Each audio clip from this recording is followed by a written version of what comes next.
Hello guys, Radhe Radhe, जय Shri Krishna and welcome back to my YouTube channel Rajni Brajwasi blog. तो guys, आज है धनतेरस।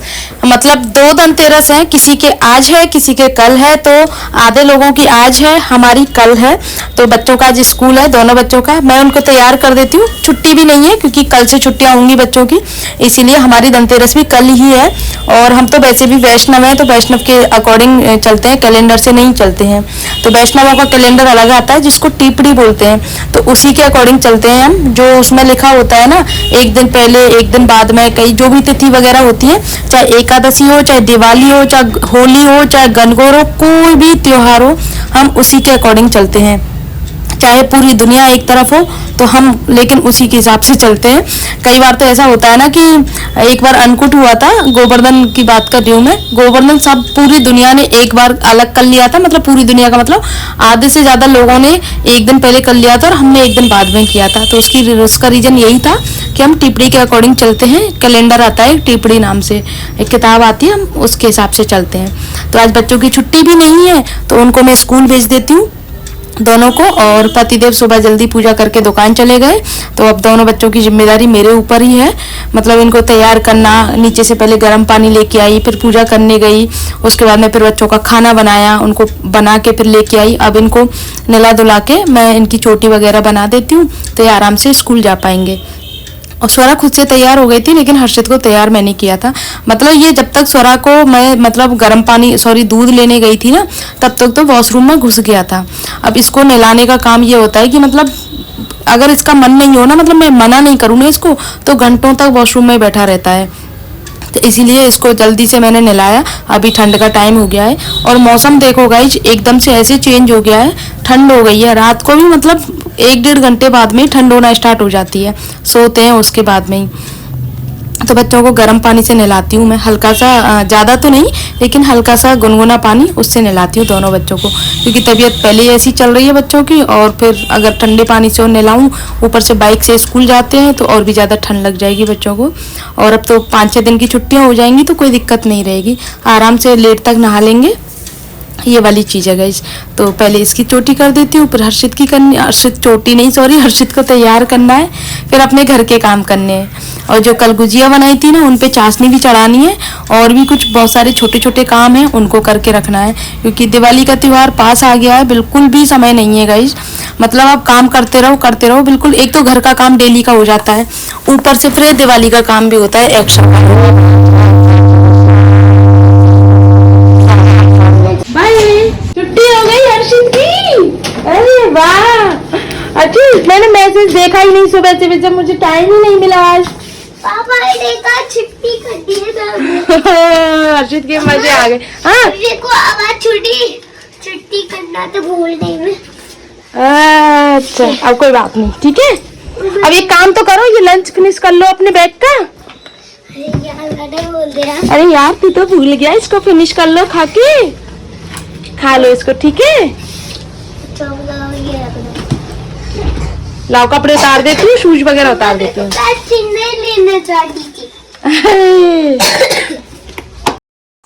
जब से मेरे रूम में व्हाइट पंखा लगा है ना, तब से मेरा डेली का काम और बढ़ गया है। पहले मैं पंखे की सफाई 4-5 दिन में करती थी, लेकिन अब मुझे व्हाइट पंखे की वजह से डेली करनी होती है, और डेली गंदगी निकलती है। ऐसा नहीं है कि डेली करती हूँ तो नहीं निकलती है, रोजाना गंदगी निकलती है। और कुछ भी होगा इस, लेकिन रूम बहुत प्यारा हो गया है जब से पीवीसी पैनल वगैरह, लाइटिंग वगैरह सारी चीजें हुई है कंप्लीट, तब से। और पंखा छोटा मैंने ही लगवाया था, उस वाले रूम का खुलवा के अपने वाले रूम में लगवाया था, क्योंकि इससे क्या है कि सो खराब हो रही थी उस वाले पंखे से। वो बड़ा था और थोड़ा ब्राउन कलर का था, तो वो वाला पंखा तो अलग कर दिया है, और दूसरे वाले रूम के भी नया पंखा लगाया है, यानी कि बच्चों के रूम में भी। और बच्चों के रूम का पंखा हमने लगा लिया है, क्योंकि बच्चों के रूम में छोटा वाला पंखा था ना, इसीलिए। अब ये अच्छा लगता है, और पंखा हवा भी बहुत अच्छी देता है गाइस, सच में। मतलब छोटे पंखे बहुत अच्छी हवा देते हैं। तो कल धनतेरस है, तो मैंने ना कुछ बंधनवार वगैरह थी, वो निकाली थी, रख देती हूँ मैं, जैसे साल भर 2-3 दिन यूज करके दिवाली के टाइम तक, उसके बाद फिर मैं रख देती हूँ, फिर धुल के काम आ जाती है। इससे क्या, पैसे भी वेस्ट नहीं होते और फिर रीयूज भी हो जाता है उनका। तो यहाँ पे बंधनवार मेरी इकट्ठी करके रख लेती हूँ, मम्मी अपनी मतलब अपने पास में रख लेती है, मैं अपनी अपने पास में रख लेती हूँ, यानी कि ऊपर के रूम की, मेरे रूम की, बच्चों के रूम की, बाहर की, ये सारी। तो इनको पहले मैं धुल लूँ। मैंने डाला है इसमें सर्फ एक्सेल लिक्विड वाला, और उसको अच्छे से साफ करके मैं वॉशरूम में इसलिए नहीं धो रही क्योंकि कुछ भी हो, लेकिन देखो पूजा की चीजों में ही काम आती है शुभ अवसर पे, तो इसीलिए मैं वॉशरूम में नहीं धो रही हूँ इनको, यहीं धो रही हूँ अपने रूम में बाल्टी में पानी भर के। वॉशरूम चाहे कितना भी साफ हो कुछ भी हो, लेकिन वॉशरूम तो वॉशरूम ही होता है, इसलिए मैंने यहाँ पे धो रही हूँ। और बाकी अब ये जब सर्फ का पानी निकल जाएगा तब इनको अच्छे साफ पानी से धुल के सुखा दूंगी और दूसरे दिन कल मैं लगा दूंगी इनको। वैसे तो बहुत से लोगों की धनतेरस आज ही है, ऐसा बता रहे हैं कि शाम को आने वाली है धनतेरस, तो देखते हैं कुछ तैयारी शाम को हम भी कर लेंगे। बाकी हमारी धनतेरस कल है और मार्केट में धूमधाम आज ही है, बहुत रौनक है आज, तो रहनी भी चाहिए क्योंकि धनतेरस पे दिवाली पे त्योहारों का टाइम जो रहता है ना वो रौनक लगती है ना, तभी अच्छा लगता है। तो इनको अच्छे से धो के सुखा के और अब मैं इनको थोड़ा सा बाहर रस्सी पर डाल देती हूँ, हल्के से और सूख जाएंगे, वैसे तो ऑलरेडी सूख गए हैं सारे क्योंकि मैंने ना इनको अंदर वाली जो रस्सी है उस पर लटका दिया था तो पानी पूरा निचुड़ गया था इनका। तो इनको 10-15 मिनट सुखा देती हूँ, फिर इनको उठा के रख दूंगी। वैसे तो मैं नई वाली बेडशीट दिवाली वाले दिन ही बिछाती हूँ, लेकिन आज सोचा मैंने धनतेरस भी है तो सोचा आज ही बिछा देती हूँ इस वाले रूम में, दिवाली तक देखती हूँ दूसरी और बिछा दूंगी अगर अच्छी सी आ गई तो। फिलहाल तो ये मेरे पास में रखी हुई थी, कोरी ये वाली बिछा रही हूँ। लेकिन हमारा जो बेड है ना सिंगल बेड है, उसकी लेंथ बहुत ज्यादा है, यानी कि बेड लेंथ बहुत ज्यादा है इसकी, और ये बेडशीट छोटी पड़ गई थी। मैं जैसे तैसे करके मैंने इसको एडजस्ट करके बिछा तो दिया था क्योंकि लेने देने की जो होती है ना बेडशीट, ये वही वाली बेडशीट है। तो अब मैंने इसको निकाल भी लिया तो सोच रही हूँ बिछाई देती हूँ, 2-4 दिन बिछा के काम आ जाएगी, वैसे भी रखी रखी किसी काम की नहीं है। हाँ, ये दीवान सेट जो होते हैं ना उनके मतलब की बेडशीट अच्छी है, जैसे दीवान होते हैं ना बैठने के लिए ड्राइंग रूम में, उनके मतलब से अच्छी है, लेकिन ये बेड सिंगल बेड के लिए बहुत छोटी है। तो इधर तो फिर भी अक्षर निकल रही है, लेकिन उधर तो बिल्कुल मतलब गद्दे के साइड साइड आ रही है, यानी कि नीचे दबाने की तो छोड़ो आप, मतलब ऐसा जैसे ये गद्दा दिख रहा है ना इतना भी नहीं हो रहा, बहुत ऊंचाई तक आ रही है। तो फिलहाल मैंने इसको बिछा दिया है और बिछाने के बाद में मुझे नहीं लगता है टिक पाएगी क्योंकि अंदर इधर उधर से कहीं से दवाई नहीं जा रही है, तो दबेगी नहीं बेडशीट अंदर से तो फिर टिकेगी नहीं, बच्चे जरा से बैठेंगे फिर फैल जाएगी। तो फिलहाल मैंने इसको बिछा दिया, लेकिन अच्छी लग रही है, कुछ भी हो सुंदर लग रही है बेडशीट। अब मैं बनाने वाली हूँ गाइस मूंगफली की नमकीन, जो मसाला मूंगफली की नमकीन होती है ना वो वाली, अनकुट के लिए। तो वैसे तो मैंने ना एक बार और बनाई थी, तो मैं सेकंड टाइम बना रही हूँ। हाँ, अनकुट के लिए फर्स्ट टाइम बना रही हूँ मैं। और यहाँ पे मैंने ना बेसन लिया था, बेसन को अच्छे से छान लिया, उसके बाद में उसमें नमक मिर्ची हल्दी और हाँ यही सारी चीजें मैंने इसमें ऐड की हैं। और उसके बाद में जो कच्ची मूंगफली आती है ना उनको मैंने 10 मिनट तक इसमें भिगो के रख दिया था। जब ये अच्छे से भीग गई थी तो इस तरह से आप कोई भी जैसे कि जाली वाली जो भी चम्मच होती है ना, तो उससे अलग अलग करके और ऐसे डाल सकते हो। उसके बाद में एक छोटी स्पून भी ले लो, और जो ये इकट्ठे होकर चिपक जाती है ना तो वो 1 बाय 1 करके अलग हो जाती है। इससे क्या है कि मूंगफली की जो नमकीन होती है ना वो आपस में चिपकती नहीं है, अलग अलग हो जाती है। और अगर चिपक भी जाती है तो जब पक जाती है उसके बाद में क्रिस्पी होने के बाद में ऑटोमेटिक निकल जाती हैं, खुद निकल जाती है, और कुछ जो रह जाती है उनको आप अपने हाथों से निकाल सकते हो। तो यहाँ पर मुझे लगातार इसको चलाते रहना है क्योंकि इसमें झाग हो गए हैं, और दूसरी बात जो आपस में चिपक गई है ना वो छूट भी जाएंगी और अच्छे से प्रॉपर तरीके से जो बेसन की कोटिंग है ना वो सब में लग जाएगी। तो यहाँ पे इसको ऐसे चलाते रहना। अभी तो जो फ्लेम है वो तेज है, उसके बाद में मैं बिल्कुल स्लो कर दूंगी इसको, स्लो गैस पे पकानी है क्योंकि मूंगफली भी कच्ची है और बेसन तो इस पे कोटिंग है ही है बेसन की।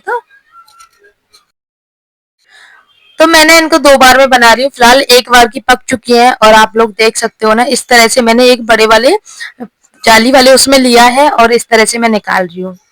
ये देखो गाइस आप देख रहे हो ना, बिल्कुल एकदम क्रिस्पी बनके तैयार हुई हैं और अच्छी सिकाई भी अच्छी है साथ में, और एकदम रेड रेड आप लोगों को दिख रही होगी। बिल्कुल मीडियम फ्लेम पे मैंने पकाई है इनको, जो एकदम चिपकी हुई है उनको ठंडा होने के बाद में मैं अलग कर लूंगी।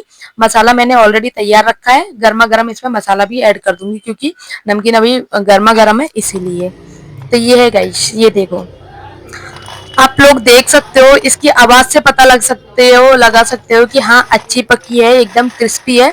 इसकी जो आवाज आ रही है ना उससे पता चल सकता है कि अच्छी बनी है। जब भी कोई काम करूँ ना मैं नया कुछ भी ट्राई करने की कोशिश करूँ, बस स्टार्टिंग में डर लगा रहता है कि कैसी बनेगी कैसी बनेगी, जब फाइनली बन जाती है तो बहुत अच्छा लगता है। कोई भी नई चीज ट्राई करने पे बहुत अच्छा लगता है गाइस। तो गाइज अभी चलते हैं गिरिराज जी के दर्शन करने के लिए। तो उसके लिए मैंने आज ये बहुत टाइम बाद साड़ी निकाली है। मतलब मुझे नहीं पता, 1 डेढ़ साल हो गया, 2 साल हो गया इस वाली साड़ी को पहने हुए। ऐसी मेरे पास में एक और साड़ी है, इससे हल्की सी मिलते जुलते, तो इसलिए आप लोग थोड़ा सा कंफ्यूज हो सकते हो कि मैं पहनती रहती हूँ, लेकिन इसको मैंने बहुत टाइम बाद पहना है। तो मैं हल्का सा मेकअप करके तैयार हो जाती हूँ। और आज तो गाइज मुझे घर पे ही 6:15 बज गए, क्योंकि खाना भी आज मैंने बना के रख दिया। शाम को लेट आएंगे सब लोग, और लेट आने की वजह से अब पता नहीं ना खाने पीने का क्या सिस्टम रहेगा, तो इसीलिए मम्मी कह रही थी सेक के रख दे, तो मैंने आज खाना बना के रख दिया है। अरबी की सब्जी और भरवा भिंडी बनाई है मैंने। और अब तैयार होके जा रही हूँ, कुछ सामान भी लेके आना है क्योंकि धनतेरस है। और बच्चों को छोड़ के जाऊंगी, दोनों को ही। बहुत भीड़ है आज सच में। मतलब मैं ट्रैफिक गई थी ना, ट्रैफिक में फंस गई थी यार, सच बताऊं ना, बिल्कुल निकलना मुश्किल हो गया था। एक तो परिक्रमा की भीड़, ऊपर से मतलब डेकोरेशन की इन चीजों की बहुत ज्यादा भीड़ थी। कुल मिला के आप कह सकते हो मार्केट में रौनक बहुत अच्छी लगी हुई है सब जगह, लाइटिंग वगैरह है। और त्योहारों पे ना रौनक ही रहती है मार्केट में, तभी अच्छा लगता है गाइस। हमारी शॉप पे भी ठाकुर जी की कृपा से अच्छी खासी रौनक लगी हुई है। डेकोरेशन भी बहुत अच्छा कर रखा है बैलून वगैरह से। तो बच्चे हैं ना, बार बार जाते हैं बैलून उठा के ले आते हैं। तो चलो गाइस अब चलते हैं गिरिराज जी के दर्शन करने।